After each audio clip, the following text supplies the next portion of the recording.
Son by Lois Lowry, Book 1, Chapter 10. Apparently the ceremony of 12 had concluded with a surprise. When the hatchery workers returned at the end of the second day, they were murmuring about it. The second day of the ceremony was always a long day. New 12s were called to the stage individually, and their attributes described. It was the first time that the youngsters were singled out, and attention paid to the accomplishments of their childhood. A boy might be praised for his scholarship, and the audience reminded of his special abilities in science. Or the chief elder might even call attention to an especially pretty face. It was always embarrassing when that happened, because in the community attractiveness was never considered an asset to be mentioned, and the 12 thus described would blush, and the audience laugh. The community was always attentive and supportive. Each adult had been through this experience, and knew how important it was. But going one by one did make for a long time on the second day. The chief elder skipped 112, Rolf explained to Claire at the evening meal. She went from 18 to 20. We all cringed. We thought she'd made a mistake. Edith straightened and tensed, demonstrating with her posture how nervous she and the others had been. Everybody thought so. Did you hear the murmur go through the auditorium? Someone asked. And the boy she skipped, number 19. I could see him from where I was sitting. He was completely nonplussed. A young man at the end of the table grinned.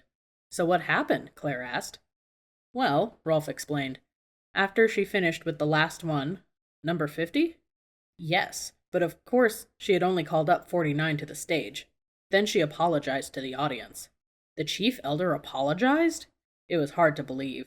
Rolf nodded. She laughed a little. She could see we were all sort of nervous, so she reassured us and apologized for making us uncomfortable. Then she called the boy, number 19, to the stage. He looked as if he was going to throw up, Eric said, laughing. I don't blame him, Claire said. She found herself feeling sorry for the boy. It must have been an awful moment for him. What did she say to him? That he hadn't been assigned, which we all knew, of course, but then, this was the surprise. She said he'd been selected. Selected for what? Claire had never heard of such a thing before. Rolf raised an eyebrow and shrugged. I don't know. Didn't she say? Yes, but I didn't understand what she was talking about. Did any of you? He looked around at his co-workers at the table. Not really, Edith said. It was important, though. It had to do with the giver and the receiver. Whoever they are, someone murmured. Yes, it sounded really important, Eric agreed. Do you think the boy understood? They all shook their heads. He looked completely confused, Edith said. I felt sorry for him. The cleanup buzzer sounded. They began to gather their plates and forks. Who was he? Claire asked. She was still fascinated by the idea of the selected boy. Never heard of him before, but we all know his name now, don't we? Eric said with a laugh. What do you mean? The whole community called out his name. It was a kind of ceremonial, what would you call it? A recognition. We all shouted the name over and over. Jonas. Rolf, Edith, and some of the other workers joined in. Jonas! Jonas! People at all the other tables looked up. Some seemed amused, others a little worried. Then they too called the name. Jonas! Jonas!